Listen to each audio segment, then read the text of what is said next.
Forzar a tu cerebro a hacer cosas difíciles no es un acto de violencia mental. No es obligarte con gritos internos, ni castigarte por sentir resistencia. Es comprender cómo funciona tu mente, cómo responde tu sistema nervioso ante el esfuerzo, y cómo puedes entrenarlo para que elija el crecimiento por encima de la comodidad. La dificultad no es el enemigo. Es el terreno donde se construye una versión más fuerte, más disciplinada y más libre de ti. Lo primero que necesitas entender es esto. Tu cerebro está diseñado para ahorrar energía. Desde una perspectiva neurológica, el cerebro busca eficiencia. Prefiere lo conocido, lo repetido y lo predecible. Cada vez que decides hacer algo difícil, estás desafiando ese principio básico de economía energética. No es que seas débil, es que tu cerebro está programado para evitar el gasto innecesario. Pero aquí está la clave. Lo que hoy es difícil, mañana puede ser automático, y lo que hoy genera resistencia, con repetición, se convierte en hábito. Eso significa que no necesitas ganarle a tu cerebro, necesitas reprogramarlo. El cerebro aprende por repetición y recompensa. Cada vez que completas una tarea difícil, se activa el sistema dopaminérgico. La dopamina no es simplemente la hormona del placer, es la molécula de la motivación. Se libera no solo cuando obtienes la recompensa, sino cuando anticipas progreso. Por eso, una estrategia poderosa para forzar a tu cerebro a hacer cosas difíciles es dividir la dificultad en microobjetivos. Cuando la meta es demasiado grande, el cerebro la percibe como amenaza. Cuando la divides en pasos pequeños, la percibe como manejable. No te dices, voy a estudiar 4 horas. Te dices, voy a estudiar 10 minutos. 10 minutos no asustan al cerebro. 10 minutos no activan la alarma de supervivencia. 10 minutos son tolerables. Y una vez que empiezas, la resistencia disminuye. La acción genera inercia. Desde la psicología conductual, esto se conoce como activación conductual. No esperas sentir motivación para actuar. Actúas y la motivación aparece después. La emoción sigue a la acción, no al revés. Otro punto fundamental es entender el papel de la amígdala. La amígdala es una estructura cerebral relacionada con el miedo y la detección de amenazas. Cuando enfrentas algo difícil, especialmente si implica evaluación social o posibilidad de fracaso, la amígdala puede activarse como si estuvieras en peligro real. Pero estudiar no es un león. Entrenar no es una amenaza mortal. Hablar en público no es un ataque físico. Sin embargo, tu sistema nervioso no distingue tan fácilmente entre peligro físico y peligro emocional. Por eso sientes ansiedad, tensión o ganas de escapar. Forzar a tu cerebro, en este contexto, significa enseñarle que esa incomodidad no es peligrosa. ¿Cómo se logra eso? Exposición gradual. Cuando te expones repetidamente a una situación difícil sin que ocurra una catástrofe, la amígdala aprende. Disminuye su respuesta. El miedo baja. Lo que antes parecía insoportable, se vuelve soportable. La disciplina no es más que exposición repetida a la incomodidad hasta que deja de parecer una amenaza. Pero hay algo más profundo: la identidad. Tu cerebro filtra decisiones según la identidad que tienes de ti mismo. Si te repites, soy perezoso, tu mente buscará confirmar esa narrativa. Si empiezas a construir la identidad de soy alguien que hace lo que tiene que hacer, tu comportamiento se alinea. La neuroplasticidad, la capacidad del cerebro para reorganizarse, demuestra que tus patrones mentales no son fijos. Cada pensamiento repetido fortalece una red neuronal. Cada acción coherente con una nueva identidad crea conexiones nuevas. No necesitas sentirte disciplinado. Necesitas actuar como alguien disciplinado. El cerebro se ajusta después. Otro elemento clave es la gestión de la energía, no solo de la voluntad. La fuerza de voluntad es limitada. El autocontrol consume recursos cognitivos, especialmente en la corteza prefrontal, que es la región encargada de la planificación y el control de impulsos. Si tomas demasiadas decisiones triviales durante el día, llegas agotado mentalmente a lo importante.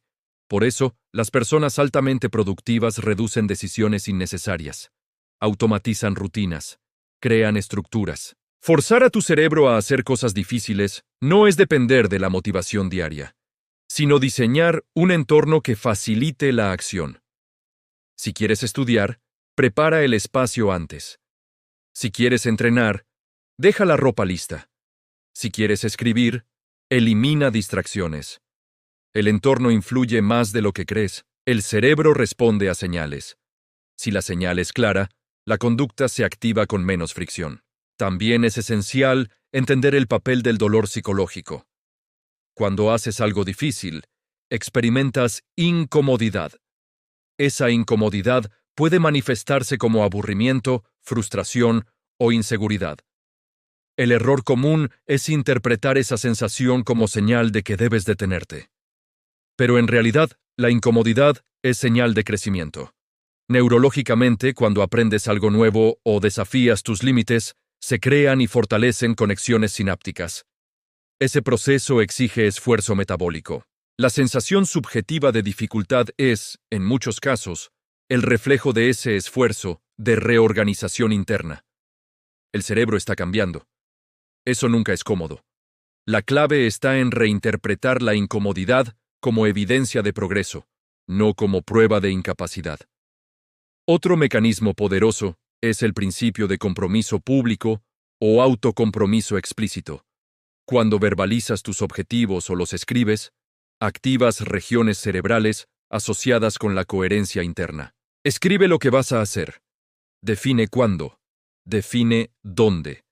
La especificidad reduce la evasión. Además, el descanso es parte del proceso. Forzar al cerebro no significa agotarlo.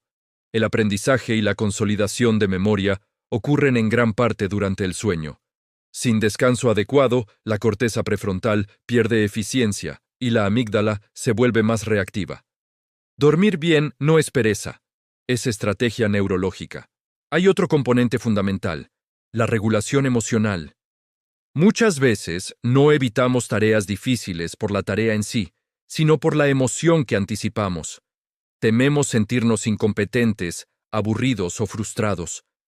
Aprender a tolerar emociones incómodas es más importante que aprender técnicas de productividad. La meditación, por ejemplo, fortalece la capacidad de observar impulsos sin actuar inmediatamente sobre ellos.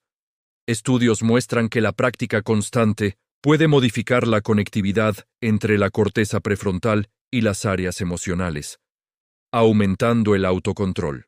No se trata de eliminar el impulso de procrastinar. Se trata de observarlo sin obedecerlo automáticamente.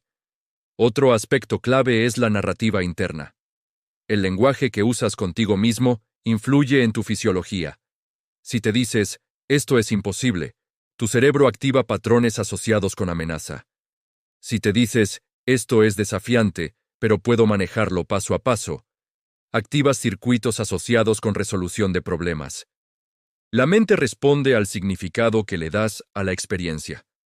También es útil utilizar la técnica del contraste mental.